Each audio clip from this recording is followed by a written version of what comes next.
Hello, welcome to day 2 of our Easter stitch along. Now we're going to be going through our stitching together slightly different than what's listed inside the pattern. I wrote this up before I thought we could do this. So we're gonna go through some of the steps, some of the orders, but I am also gonna switch it around. So here it says number 1, go ahead and do the text. But before we get into the text, I thought, let's start working on some of the flowers because that's kind of the fun bit. So we're going to start with, I'll use this here. We're going to do the stems, start with a stem stitch, and then we're going to do this branch that comes up with the leaves are going to be a satin stitch. Now, we have included in your kit is full skeins of all the floss that you do need. You're gonna have more than enough for this project. You could probably even stitch up a second one if you wanted to do that to give as a gift. And so you need your floss, you have your needle here. I have these snips, which is it's just, they're like scissors, but you don't have to do the motion to open, you just close. So I'm gonna snip off the twine that is holding the floss around it. And here is a skein of floss. Now, if you've never stitched before, just some basics with the floss, it's about 8 yards long. And when you pull, there's a start to the string here, and then there's also one here. You always want to pull your floss out of the skein from the number side. If you pull it from this way, it might get all tangled up and become a great big mess. So here, if you pull it this side, it comes out much more smoothly. Now, what I typically like to do to get a good length of floss is I pull it, I think my mom taught me that's roughly a yard from the tip of your nose to the tip of your finger. So I'll just snip off that length of floss. Now, one other thing to pay, I guess, somewhat attention to, and you may not, if you're new to embroidery, you may not know this fact, but a strand or a length of embroidery floss actually consists of 6 different strands. So it's not all one string, there's actually 6 different strings here. Now, we are not going to be using all 6 strands. You can if you want to, but we will separate our floss. We'll save the bits that we don't use, and we'll use some, and then when we're done with that length, we'll use what was left over from the bits that we separated. The best way that I like to think of this is if you're drawing a picture or painting a picture, you choose different paintbrushes to create different effects. So if you're trying to create a nice, gentle, or like a professional writing of calligraphy, you're not going to use a crayon. You're gonna use the right size brush or pen or nib. So if you can use all 6 strands, but that might be more like using a great big Sharpie or crayon versus a fine tip point pen. So that's just sometimes how I like to think of it. So here on the patterns will be listed, I have here are the second step on the steps that I gave you in the pattern is this color. It's the dark green color. It's 3816. We're going to do these, the branches or the stems to the little daisy flowers. And there's in the parentheses number 3. So we're going to be using 3 strands of floss. and doing a stem stitch. Now, if you just take your floss and you start separating it, it might get tangled up. I like to think of it as a Y, and you want the bottom part of your floss to still be somewhat tight, or not to get too tangled up. That actually worked really nicely. That was perfect. So we have our 3 strands of floss. I put the extra 3 over here. We'll use that once we're done with this. We're going to take our needle out of the nice handy little felt. I like just to moisten the end of the floss, and we pull it through our needle. Now we do want to knot the end of our length of floss. And the best way, again, I think this is something that my mother or my grandmother taught me, and so moisten, or I don't even know if you need to do that, but I do.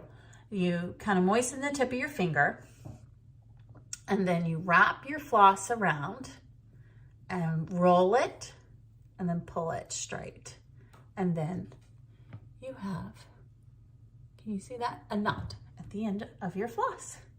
And now we're gonna start stitching.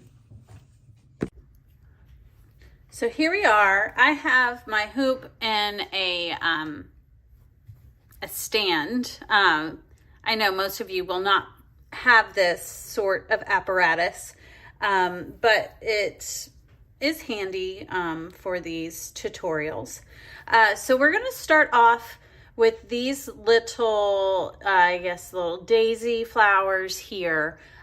With a stem stitch. We have our floss all ready to go. It's 3 strands of the, what number is it?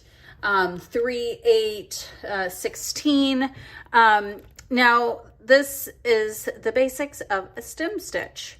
We're gonna pull our needle through the fabric and go down a little ways along the line. I have my hand here holding the, I guess, the loop of the floss. I'm not going to pull it all the way straight through. What I'm going to do is take my needle and I'm going to come up through that first hole, or as close as I can to it. And then I'm going to pull it straight. And now I'm going to go down just a little bit further down the line. Again, I'm going to hold the floss to the side, and I'm going to come back up through that point just there and pull through. So now I've done essentially 2 stitches of the stem stitch. These stem stitches is also called an outline stitch. It's a great one for lettering, for flowers, especially, I guess, for flower stems. It creates somewhat like a whipped line effect. So you want to make sure that the floss that you're pulling is to one side and the loop of the previous stitch is on the other side. If you don't do that, it creates a kind of a lopsided line of sorts, and it's not quite as clean of a stitch. So there we go. That is the, oh, I guess I pulled it. Did I pull it straight? What did I do there? I think I messed it up. I was too busy talking. I did mess it up. I don't know if you observed what I did wrong, but we're gonna go back down this way, hold the loop to the side, come up through that last hole, point where it came through, and then there. And now you see that we've got to the end of our line, but we haven't necessarily gotten to the end of the stem stitch. So I'm just gonna pop right back down at the end there and finish it up. Yeah, so that is a stem stitch. I'll do the same over here, and then we'll move on to the next point. So here I'll come down a little ways and come up through the top part, pull through, and down. As you start to get into the rhythm of this, you'll see how it kind of creates this twisted, whipped line effect. It's a nice bit of texture and depth to the lines of your embroidery. Oops.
There to the top and finish that one off.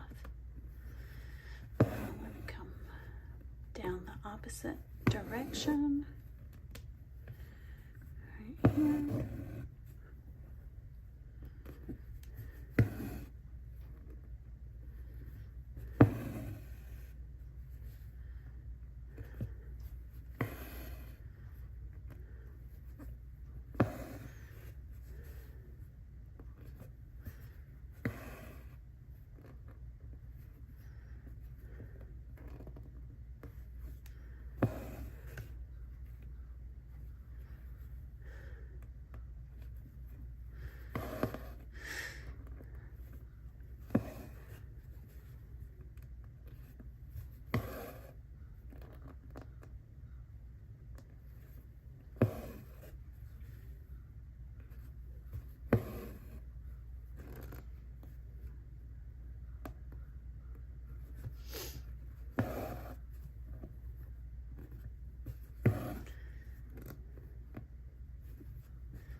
All right, so now we've done those 4, or I guess they're 5. 1, 2, 3, 4, 5 little daisies with the stem stitch. And now we're gonna go and do the stitch here as well.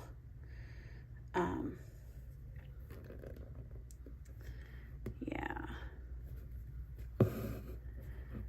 So again, we go a little bit of the way up, down,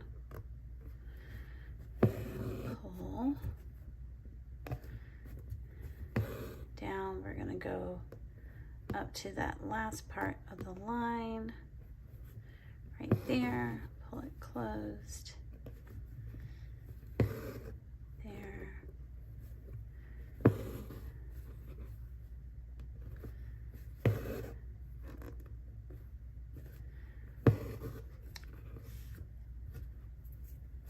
bit of fluff.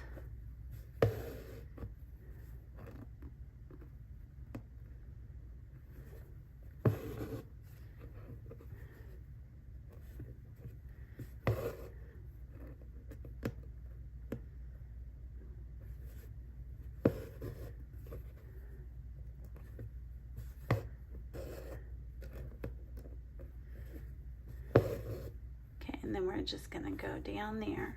All right, so now we've done the stem stitches for all the stems of these flowers.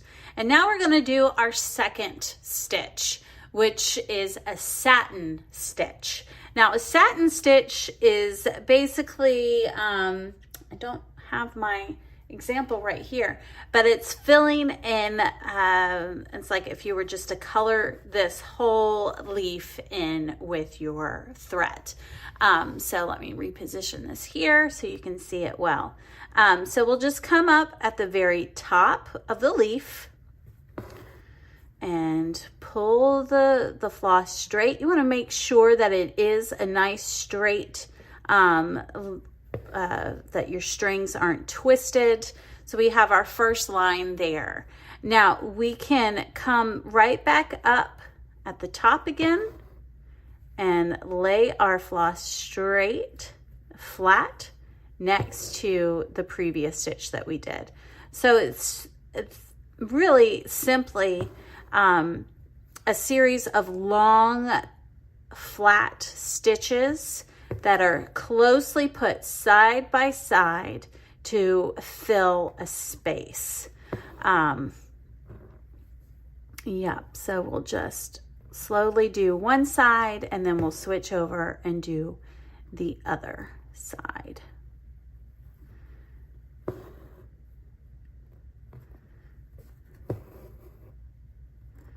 We'll do one last little stitch here on the far side of that leaf. And then we'll come up here onto this side of the leaf. I like to lay it down to see where exactly I need to go down in to ensure that it is a smooth stitches laying nicely side by side one another.